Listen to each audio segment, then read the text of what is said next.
Stanford University. This is a daunting assignment. I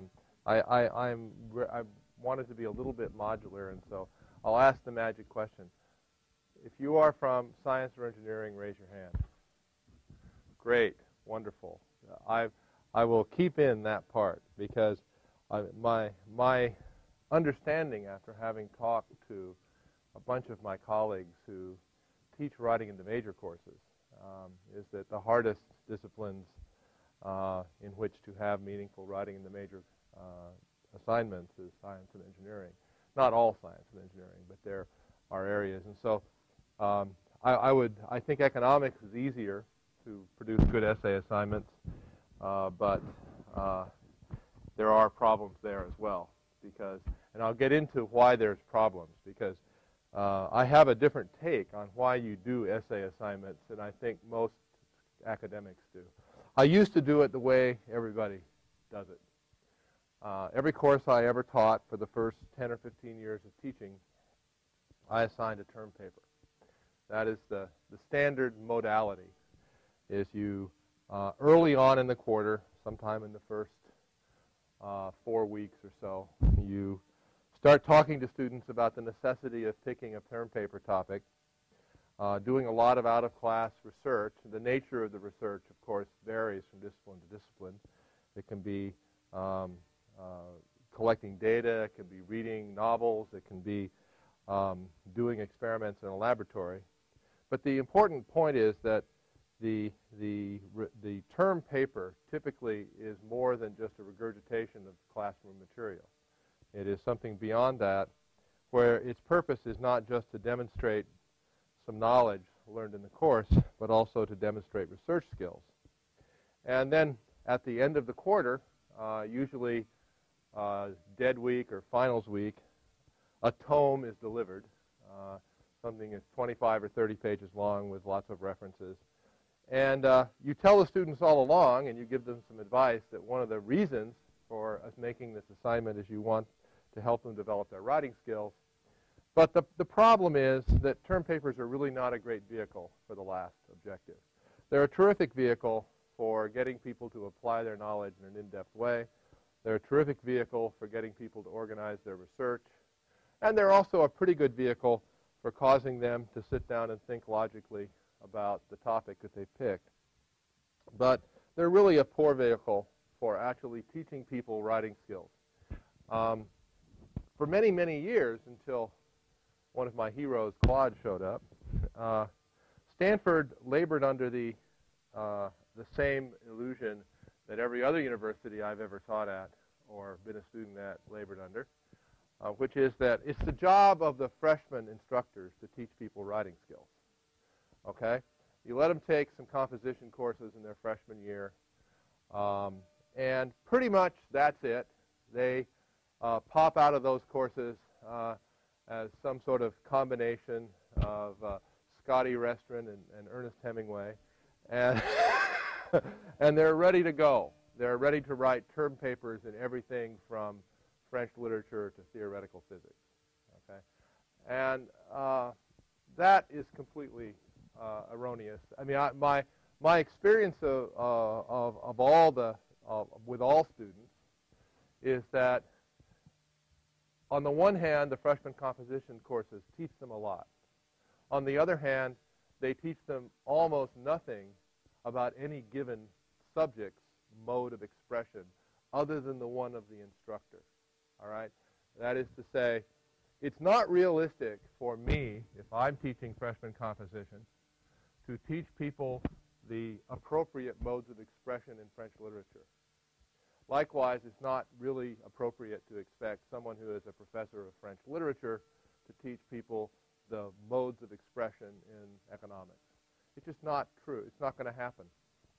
And there's enormous variety in what the point of an essay is across the disciplines, from really very simplistic, as short as you possibly can, explain a research result, present a research result,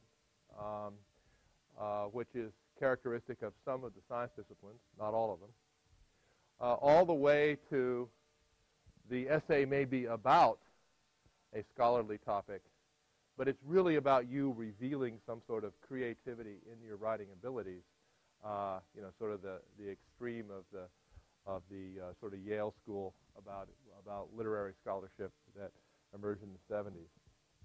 So what I think is neat about Stanford is the writing of the major program, because it accepts the reality that the development of writing skills is something that is multidimensional and has to be built on continuously through time. And indeed, it doesn't stop when you graduate. If you're in a field like ours, if you're in a profession like ours, you know that every time you write the first draft of anything, you have to hand it to a colleague, because the colleague will look at it, and about page 3, they'll start to giggle and say, "You said that," right? And so no matter how long you do it, you can do it until you're as old as I am, there's still a big difference between the first draft and the second draft that pertains not just to the research matter, the purpose of the essay from the standpoint of getting it in a journal or getting a book published by a scholarly press, but in the mode of expression itself, in perfecting the way of explaining what you're doing to others. So the bottom line to it is, given that writing skills have values for us as scholars, given that they have values for all kinds of professions and in life, people are constantly being put in the position of writing something where they're trying to explain themselves, their ideas, what they've done to somebody else. I think the separation of the research component in term papers from the writing skills acquisition process is extremely valuable and important. And consequently, just before I came to Stanford, about 2 or 3 years before I came to Stanford, circa 1980, I taught a course at Caltech that was very similar to the one I teach at Stanford, an interdisciplinary course in public policy making with the emphasis on decision making. All right, that's my course. My course is how do people in the public sector make decisions given economic reality and political constraints. That's the basic story of my course. I started the process of doing what pretty much the writing of the major program now insists that every major do. Every other week, I assigned a term paper. Originally, I called it a memo to your congressman. Chip Blacker, incidentally, in IIS, has a similar strategy in his course. He calls it a memo to the president. His topic is national security, and he gives you something about country A has just invaded country B, and there's 150 Americans stuck in the embassy, and they can't get out because they're surrounded by machine gun fire. What do you do? Mine is primarily oriented towards domestic policy making, but there's some international policy making as well. But it's the same basic idea. A very short, well-defined question. But the important fact about it is that the students don't have to do any research. What you do is you do the research yourself. Okay? You generate the material for them and write it down in a couple of pages. You know, and this is what I think the beauty of doing this in science and engineering would be. The act of writing a brief paper, 3 to 5 pages, describing a technical fact in science or engineering, or describing an experiment in a way that somebody could understand who is not capable of performing that experiment or is not capable of doing the research necessary to come up with that technical fact, would be the counterpart. The examples of people who do this for a living, of course, are science writers. Just a couple of days ago, I was meaning to bring it today, then I forgot. The New York Times celebrated the 25th anniversary of Science Times, which is the weekly supplement that deals with basically science issues, reporting on scientific research. And if you're in a science discipline, and even if you're not, I strongly advise you to read at least part of it. What they did is they polled some people in science and engineering, primarily academics, what are the 25 most important unanswered questions in science today? And then they assigned that topic to various writers to write a brief essay. I think the essays typically take up a quarter to a third of the page of science time. So they're exactly the kind of assignment you would give as one of these weekly assignments that I was talking about. And they range all the way from incredibly good, that is to say, you don't need to, there's one that's really excellent about the first millionth of a second of the universe, right, by a physicist, which is just brilliant. You know, you don't have to understand anything about quarks and strings and all the rest of the interesting stuff going on in physics to actually understand what the issue is, right? It's brilliant. On the other hand, there are a couple of others that are just god-awful. They're either god-awful because they're not written in a way that anybody other than a person in the field could understand it, or they're god-awful in the sense that the person couldn't resist the temptation to express their normative views on some policy issue related to science, all right? And that isn't what you're really trying to teach in anything but a philosophy course or some course where the object of the game is values. What I try to do in my class, and I'm going to show you, I have a handout here to give you, is I tell students at the beginning, I don't care what your personal political ideology is. I don't care how you feel on the hot button issues of the day, like abortion, right to choose, right to life. I don't care how you feel about the Bush tax cut, the normative presuppositions you come here. I know you're not going to be able to escape them entirely, but your job is to deal with this question in the straightest possible way, descriptive accuracy and logic, laying out alternatives, laying out alternative decisions people might take based on the information that we have without sticking your personality into it, which is impossible, but nonetheless you can make the effort. So what the assignment is then for these students is here's somewhere between a half a page and 3 pages of facts. Now sometimes I make them up. I don't know if I have something I'm going to hand out to you. One of the ones I made up once was someone having discovered that there was a chemical out there that was causing increased incidence of hangnails. And so I made up a bunch of facts and asked them to put us all together as to whether we should ban the chemical, right? And the significance of the issue was going to be, of course, that something as trivial as a hangnail, if you actually figured out why you got them and it was really cheap to cure it, you'd do it, right? Likewise, there's other questions in there, things as serious as certain kinds of cancer. If you really have poor information and it's astronomically expensive, you wouldn't do them despite the significance of it. So in any case, that's what induced hangnail syndrome was about. But the point of the example is sometimes I make it up. Most often, however, I derive the information from research. Journal articles, books, published by scholars, and sort of boil down the essential facts. And sort of give the students most, but not all, of the analytic methodology of the course that's relevant to writing the essay. In other words, the time of the student is a scarce, precious resource. If you assign an essay assignment where a large fraction of the amount of time available to the student in the time constraint of your course is devoted to solving the problem, that is to say, gathering data and developing the logic of the argument, or the appropriate method, I shouldn't say the logic because that should be part of the assignment, but the appropriate methodological approach to the problem.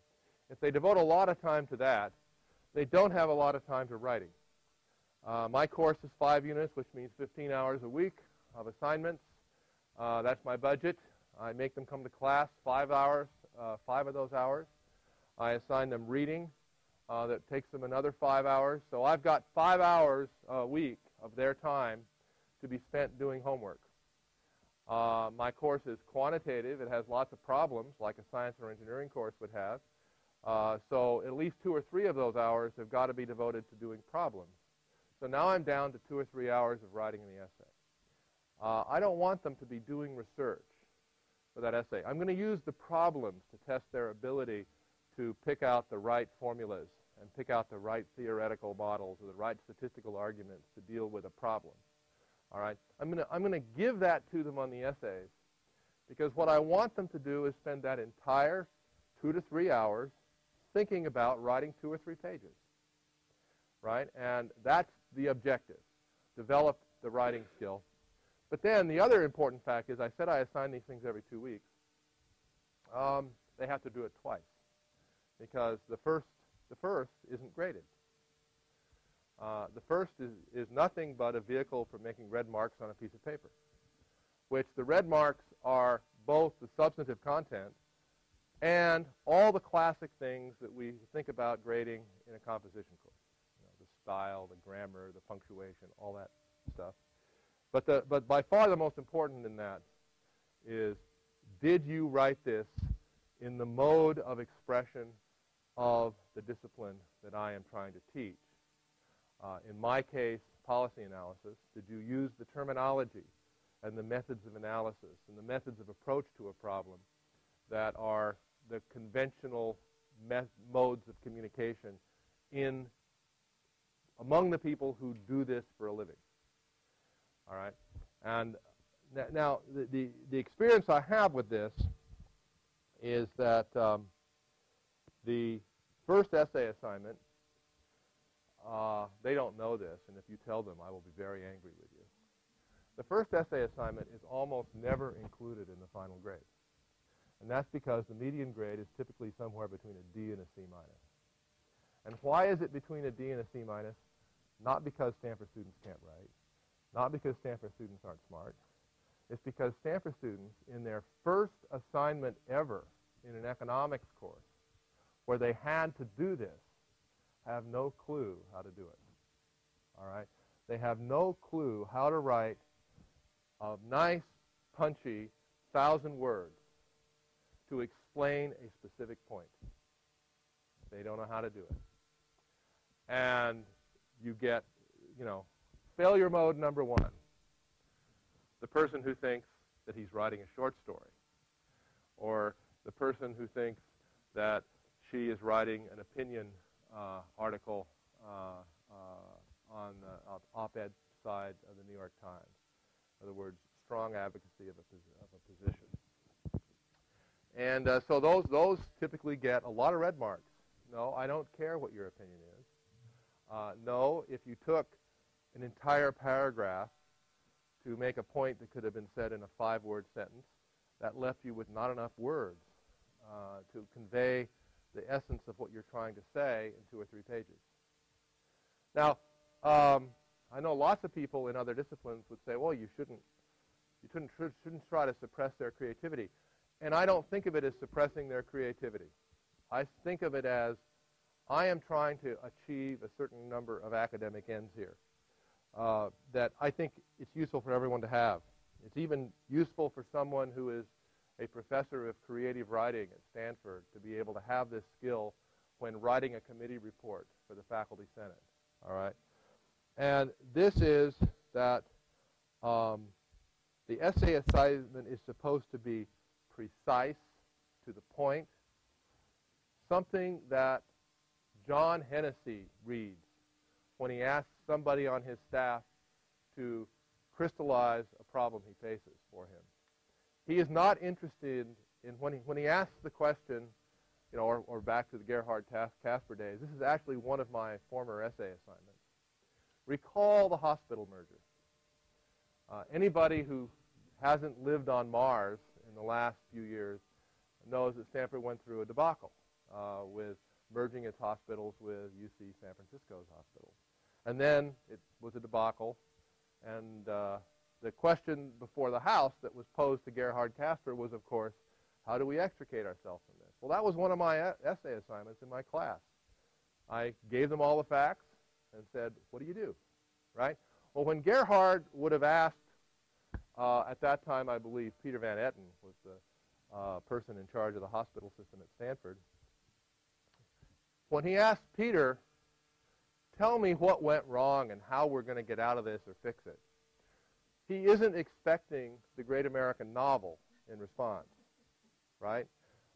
He's also not expecting Peter, who is perfectly capable of doing this, of writing a 30-page academic journal article on the management of hospitals. All right? That's not what he's expecting. What he's expecting is, I'm a lawyer who studies German constitutional law. I don't know much about medicine. I don't know much about the financial details of running a hospital, but I'm responsible for this as the CEO of Stanford University. Explain it to me. And explain it to me in the amount of time I have, because simultaneously 19 students are occupying my office asking for increases in scholarships. 47 faculty are yelling at me at the faculty senate because the pay raises weren't big enough this year, and the gardeners are on strike. And I have to deal with all that today as well as the hospital. All right? So the game here is short, succinct, to the point, learn precise methods of stating and describing and analyzing problems. The second important function, I think, of these short essay assignments focused on a particular question is that they actually really solidify understanding. One of the things that I have learned, and I'm sure you've learned, is if you say, how do you really learn a topic? How do you really learn something? Well, you don't learn it sitting in a classroom listening to a lecturer, right? That sort of gets you started. By far and away, the best way to learn something is to try to teach it. All right? I mean, I noticed about 15 heads went, yeah. You just never, until you stand up in front of a bunch of people and try to explain even the simplest thing, you suddenly discover, there are parts of this that I'm really not in control of, and I have to think about it more carefully before I try to explain it to somebody else. And you know that if 15 students come into your office after you've handed out an assignment or given some particularly hard reading, and they come in to ask you questions about it, the answers you give to the 15th are a lot better than the answers you give to the first, right? Because the very act of trying to explain it, trying to put it into ordinary language, causes you to learn it better. And that's absolutely perfectly true of me. I know that that's why I would never in a million years send an article to an academic journal or send a book to an academic press without giving it as a seminar 3 or 4 times. Never in a million years would I do that, because I know that I don't really understand it until I try to explain it to somebody else. Well, these essay assignments are like that. They're not as good as trying to teach it, because the trying to teach it part gives you all this wonderful instant feedback. It's embarrassing to realize in the middle of the class that you really don't understand what you're talking about. But when you get to be as old as I am, you learn how to fake it,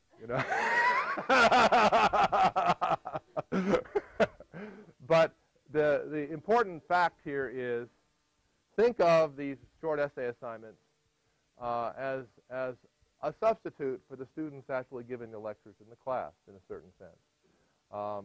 It's a way that they try, on a very specific question, succinctly to say, what is this all about? What's the right way to think about it? And then you give them feedback and say, yeah, you got this part right, but no, you didn't get that part right. Okay, so that's the very first part.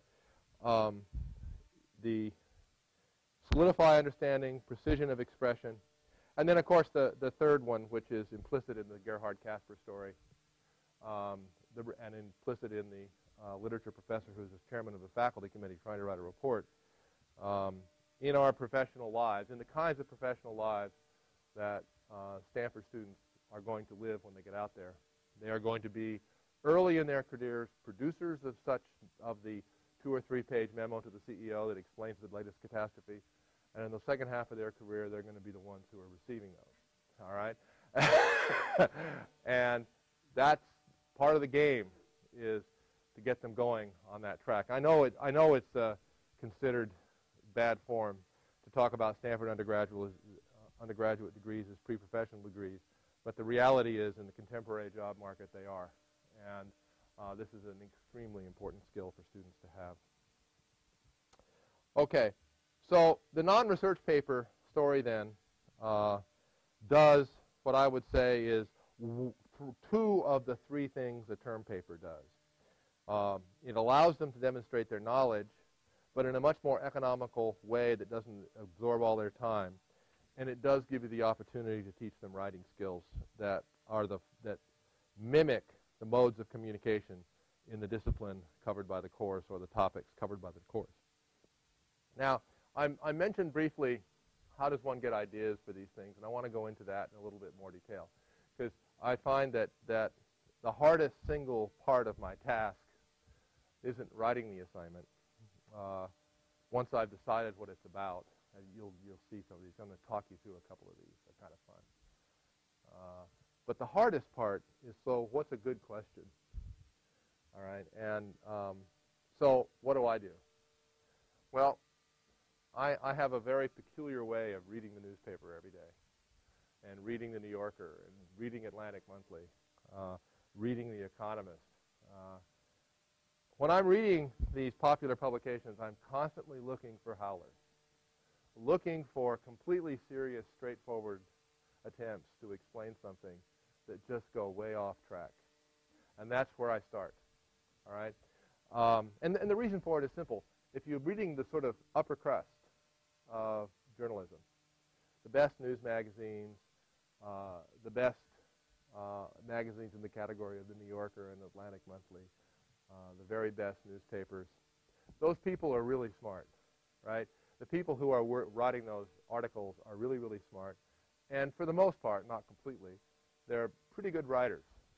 So when they go off the deep end, something is seriously wrong, right?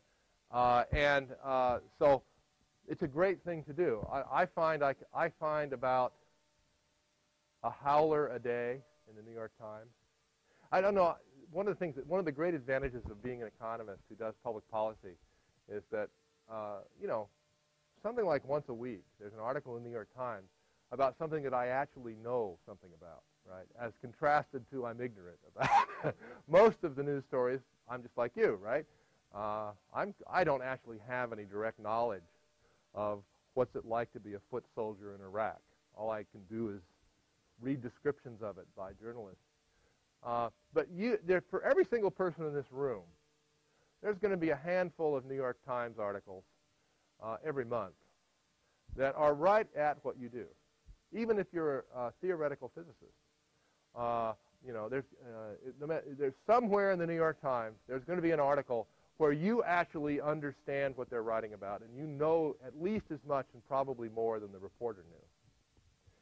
And I have found that I don't think I've ever read a New York Times article that purported to describe the issues at stake, some policy issue that I knew about, that actually got it all right. There's always something missing. There's always a misstatement of the facts.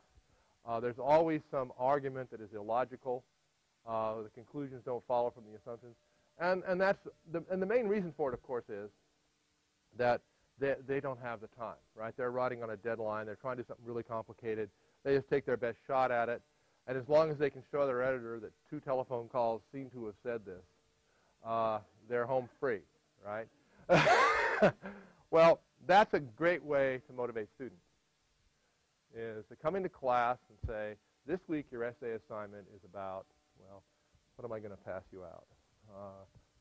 One of these is from the New York Times, by the way. I'll deal with the one that I'm passing out, about should women have mammograms. Remember that issue that came about 2 years ago? This huge set of articles started appearing in newspapers about reevaluate. There's an old scientific study that has lots and lots and lots of women in it, from about 20 to 25 years old.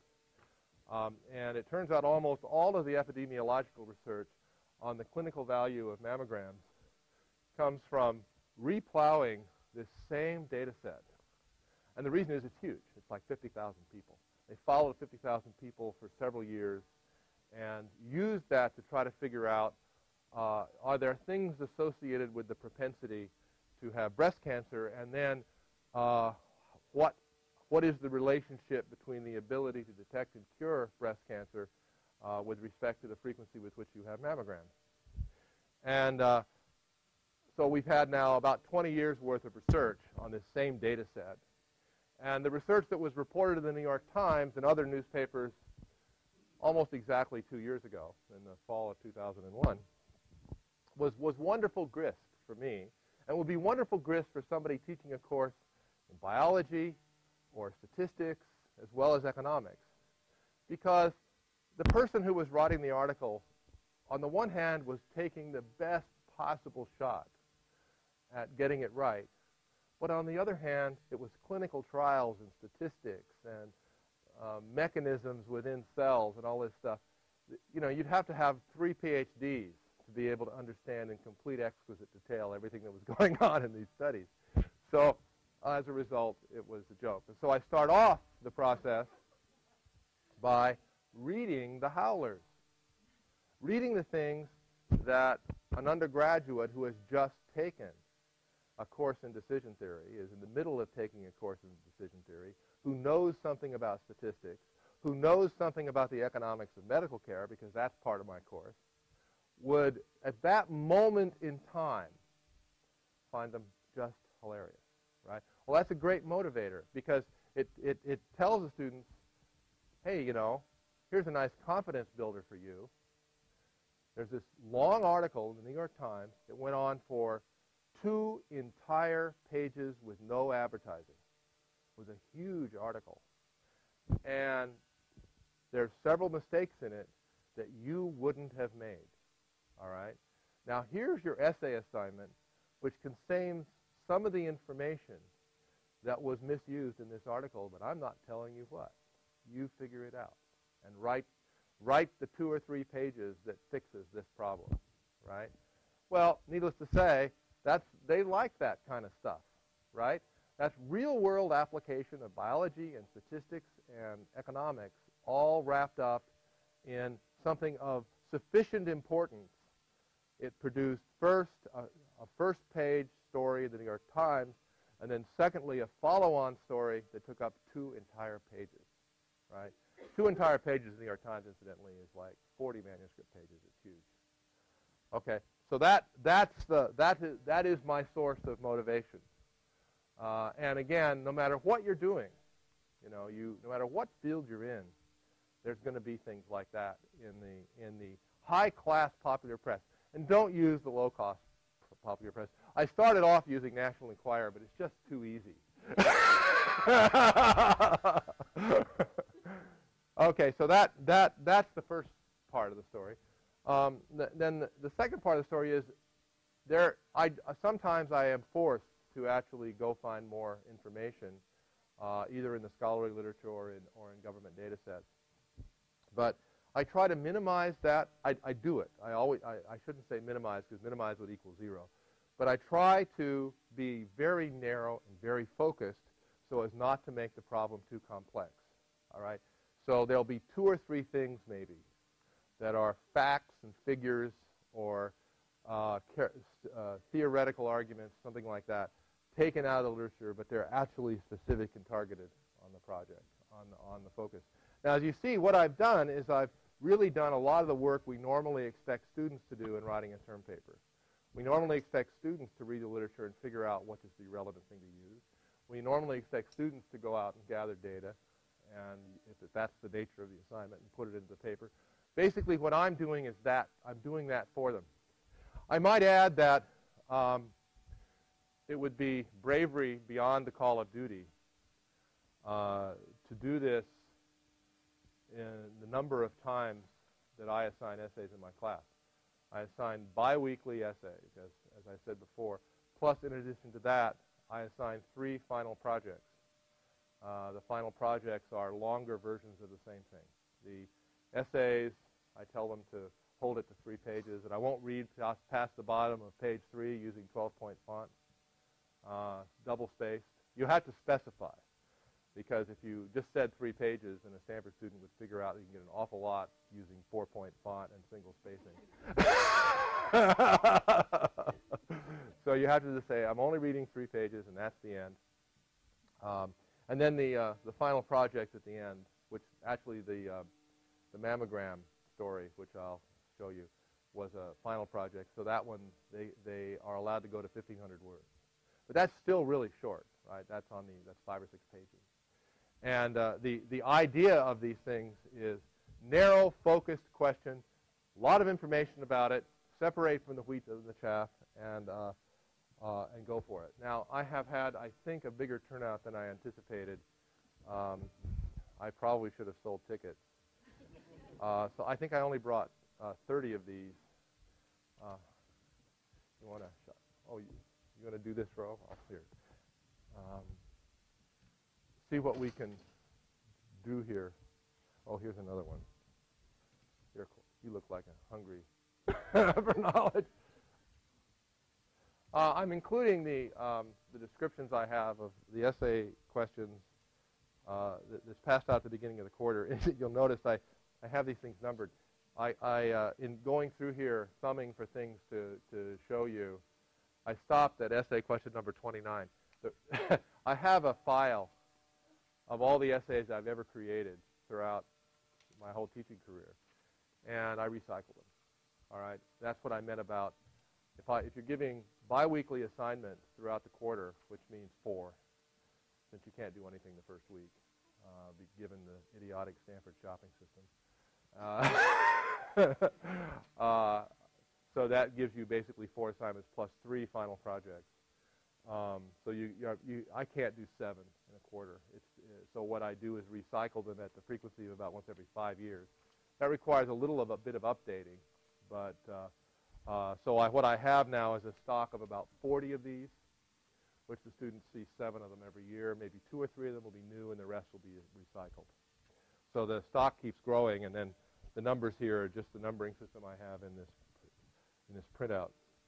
So just to go through, I have the first final project I gave in the winter of 2002, which is the mammograms one. And the reason I picked that one was because it's interdisciplinary in character.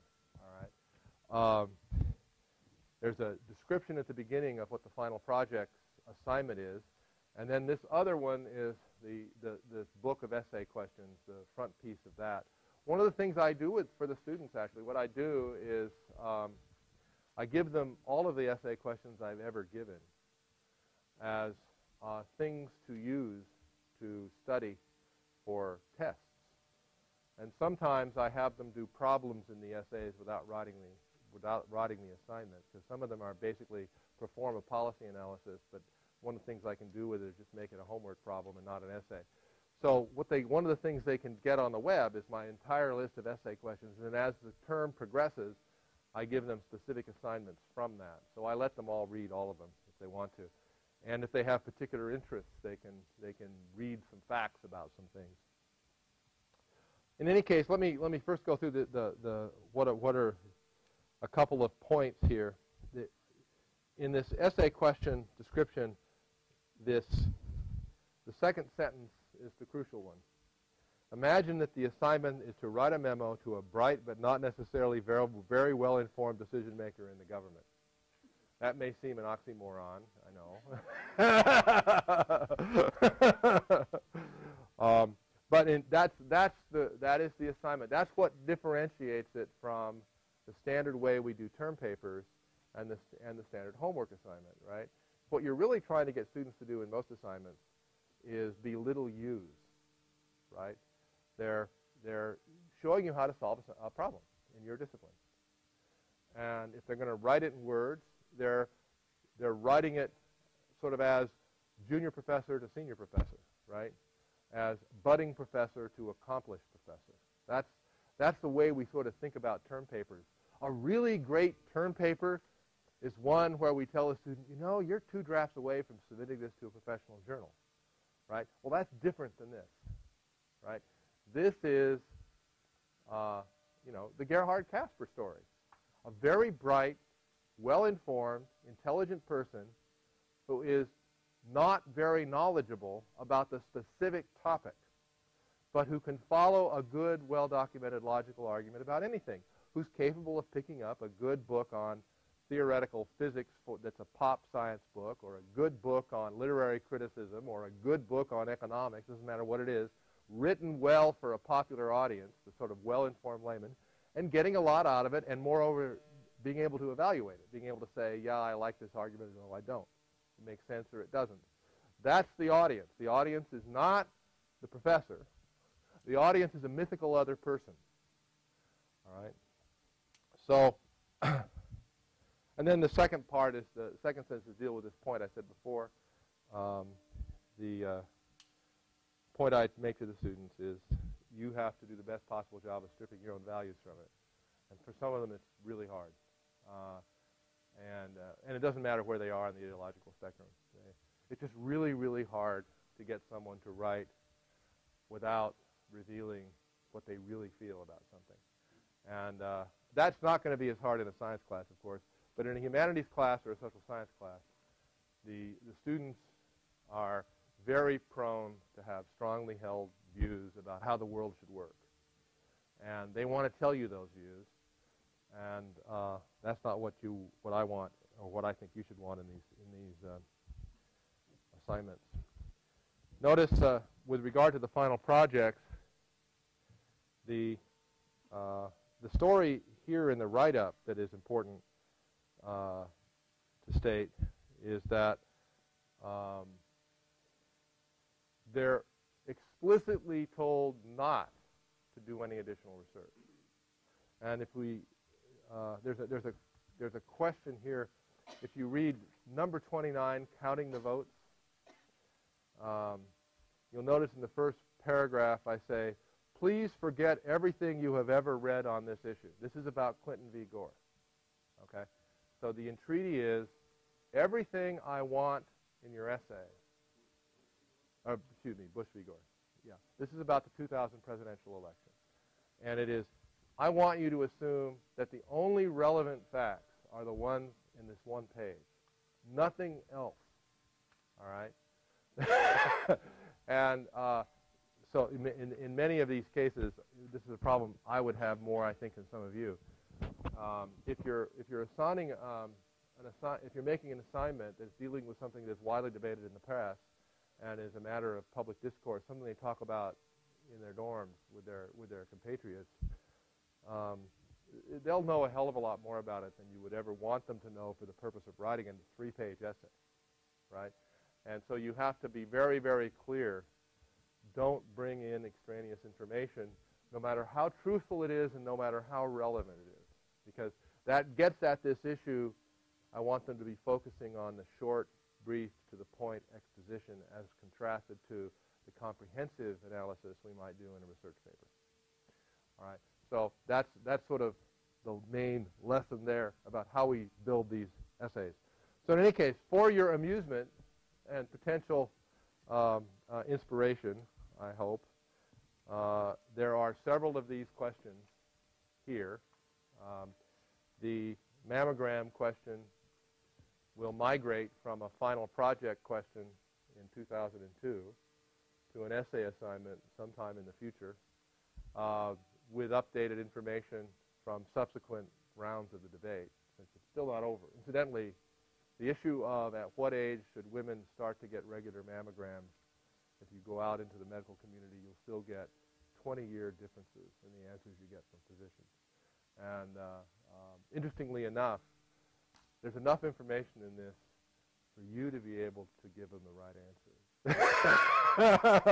as to when they should start getting regular mammograms. Even though, and then the reason, of course, for it is that most doctors don't know how to process statistical information, and there's some non-obvious statistics in this problem. Okay, so that basically is my formal presentation. This is my proud product. It also gets put on my course website if you ever want to go look for more. And I'll be happy to answer any questions in the few minutes we have left. Yeah. I deal with students writing essays for fellowships and other things. Oh, yeah. Honors thesis, but I'm curious about one essay that I deal with and the problem students have with it, very similar to what you're talking about. It's the foreign policy essay for the Carnegie, where regularly students don't realize that they're being asked to formulate a policy opinion, and they end up writing a report. What about U.S. policy in Iraq? One of the latest ones is, of course, or democratization in Ukraine, or and it would be, or the Chinese Communist Party in relationship to development, et cetera. they would end up giving, well, this side thinks this, and that side thinks this, and that side thinks this, okay? Yeah. So and I then... That's the standard New York Times approach. Right, masking what they actually really think. But so usually I have to kick them in the butt to say you're supposed to actually write an opinion here. What is your opinion? So number one, they're not used to formulating opinions. They're used to stepping back and trying to be quote-unquote academic. And then the other aspect of it, and I'm curious about what you said about don't bring in your moral or your worldview into the stance of it, or what you said is don't do it explicitly. Well, no, if you're going to do it, you have to do it explicitly. No, I mean, but implicitly you do have a worldview. Implicitly you do, that's right. And it's hard to... But you don't pontificate about... Exactly, why you're right and they're wrong. Yeah. And then in that particular question, for example, it doesn't say who you're writing to, and it doesn't say what perspective you're writing from. Exactly. They usually make the assumption they're writing from the perspective of the U.S. State Department, whereas I said to some students, why don't you write it from the perspective of the Iraqi resistance? Have you thought of that? Maybe that may not be their perspective, right? And so all of this comes across as a kind of a trick essay assignment, of which there are a lot of skills along the way that they need to develop. So I'm wondering, obviously in this essay assignment, you're trying to get them to this public policy opinion. Right. But, how do you, what's the jump start? Well, that's an excellent question. And first, what I'm trying to teach them not to do is, I have an opinion. Let's think of the least implausible way to justify it. Which is the standard, that's the standard of political rhetoric. The standard of political rhetoric is, I've been a politician for 20 years. For 20 years I've been taking a position on this issue. I can't possibly say anything other than what I've been saying all along. So let's look for the best conceivable way to continue to justify something to which I have adhered. That's what I'm trying to train out of them. And that's what they frequently bring to me at the beginning of the quarter. Not all of them, but I'd say 25, 30%, that's the way they start the course. I think the point you make is excellent. That if we think about most of these essay assignments that they will be writing for fellowships, for some forms of graduate admission, not all, admission to law school, for example, they are supposed to have a point of view. But the crucial fact, of course, is the point of view is supposed to be presented in sort of a coherent, logical way, where they're saying, here are my assumptions, and here is what I know about the world, and here's the conclusions that derive from this, and here are the things. See, one of the things that when I'm doing the same thing you are, I frequently have to read the first draft of these things. And one of the things that I tell them to do is, if you come to a spot where you really don't know, then say it and say what information you'd need to solve that part of it. And because I think that a lot of the things that I read, some of my assignments are actually of that form. They are design the research project that would solve the puzzle. Here's a bunch of information. What are the additional facts you would have to have in order to reach a policy conclusion and to make a policy recommendation that you don't have? All right? And I think that's a neat way, and thus far, according to my experience, a fairly successful way of getting past these essay assignments is, sure, have a point of view, but have it be a point of view that is defended in a sort of non-emotive, non-political way. And I agree. There's nothing worse than that I have two sources on each of 3 points of view, and here's what they are. If when students do that to me, I do the same thing you would do. I say, no, this doesn't work. It's usually that, rather than I've got a point of view and I'm going to ram it down your throat type thing. It's usually I'm trying to be balanced and show you all sides of something, and they don't reach a point. And that may be a function of people who are doing international relations and want to go into the foreign service or something like that. What I get, have to write a policy memo to the State Department, to the head of the to say What I policy get in is Iraq should Armin be students. this. I get Armin students who are absolutely committed to something about environmental policy. And a lot of my questions are on environmental policy for exactly that reason, because I know they already have the conclusion, right? And I'm trying to force them away from it, you know. And I mean, my greatest success actually in my class ever, this is my single greatest accomplishment in my class, was I had an extremely ardent environmentalist take my class. He hated economics, but his roommate convinced him that he had to know the enemy. And so he took the prerequisites to my class just to take my class. He's now an assistant professor of economics at Duke. Because he discovered that economics wasn't anti-environment, right? That the prejudice he had about it was wrong. The opinions he had were wrong. He said, aha, this is another tool I can use. And so I think that's what you try to do for those in those areas.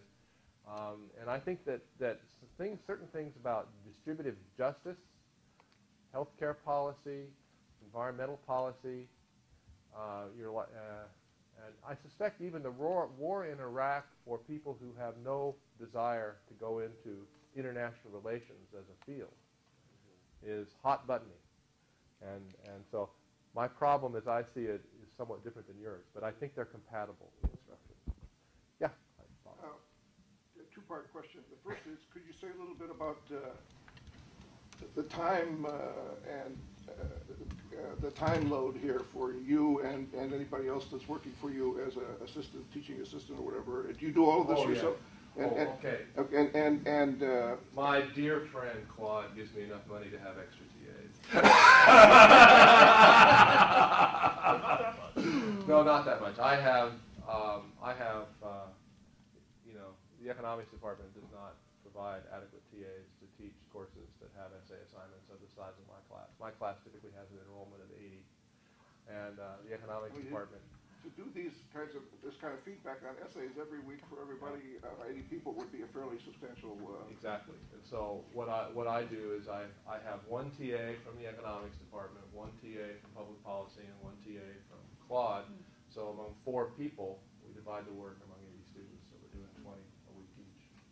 And the other question is, did the nature of the course change at all after you did this, and then it became a whim, right? Yeah, well, did it actually, change when it became a whim? I'm very proud of the fact that WIM is me. All right, the basic structure of how WIM works. There were a bunch of us around campus that were already doing WIM before there was WIM, and the WIM program is a generalization of what we were. So you didn't change anything at all. My class is the basic structure of my class is actually more than is required of a WIM course. Then just quick follow up to that is there any I mean, some of us have, how much substance are you teaching in the class along with all of these techniques? It's a substance class. It is the substance of the class is the second semester course in economic policy analysis taught in the master's program at the Kennedy School. So in 10 weeks we cover what the Kennedy School covers in 15. So it's a very intense course in the methodology of economic policy analysis, benefit cost analysis, risk analysis, statistical decision theory applied to the public sector. And so it's a very, very rigorous class. And that's why I had to think really seriously about factoring in the writing in a reasonable time frame, right? Because it's like, that's why I was sort of pitching what I was saying a lot to the science and engineering people, because that's the way their courses are, right? And so my main goal here in my course isn't the writing component. My main goal is that these students, I mean, frankly, my students can get jobs in consulting firms and government agencies doing policy analyses in competition with graduates of the Kennedy School. And so they don't have to get the master's degree to get the job. All right? And so I have a quasi-professional technological goal from my class. And the writing part has to be something I can squeeze in on top of that. in what is already an intense course. And frankly, from student feedback, they really like that. They much prefer writing assignments in real courses to writing courses. All right? I mean, that's the intriguing thing, is that they really like to sit down and spend a couple of hours writing about what they learned this week. If you know, and so my students, the public policy majors call the winter of their junior year the quarter from hell. All right? And the reason it's the quarter from hell is because they have to take 3 courses that are incredibly time-consuming, one of which is mine. But they all come out of it saying, this is great because it integrated this technical material into other real things and allowed us to write this stuff, right? And that was important, first of all, to solidify our own understanding of the course, but also to make it real. And we got to write about something that was important to us as opposed to something that was important to the teacher, you know, that worked as, and I think that is a really good general theorem. Putting writing into courses that don't look like writing courses is a great idea. It's not some sort of peripheral thing you're doing to satisfy an institutional requirement. I think it's a really good idea. Yeah. I certainly agreed with your statement that high-quality writing in a specific discipline can look very different than high-quality writing in a freshman English course. Yeah.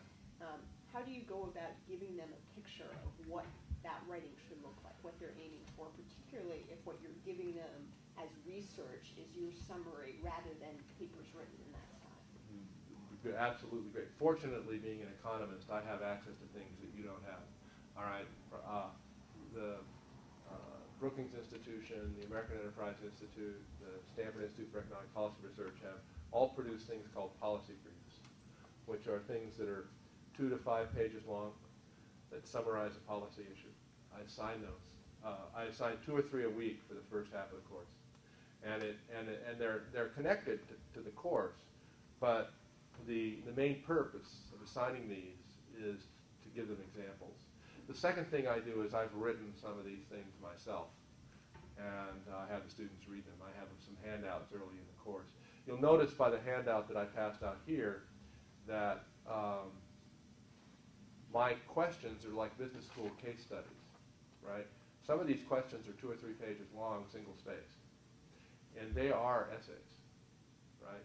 And the point of that is by example, to show it. That's why I think that, you know, the burden on the instructor here is, in the short term, very great. Fortunately, you can spread it over lots of years. But you do have, one of the things you have to do is reveal yourself in a certain sense. You have to do it yourself and show the students what you did and try to provide an example for them. And so I have them read policy briefs that I have written either for CFR or for Brookings, and then I write some of my essay questions as if they were incomplete policy briefs. So they get a sense of what I'm after by induction. I think we'll probably have to Yes. bring the official part. I hope you wouldn't mind sticking Oh, no, around fine. for a minute or two if other people have questions, so thank you. For more, please visit us at stanford.edu.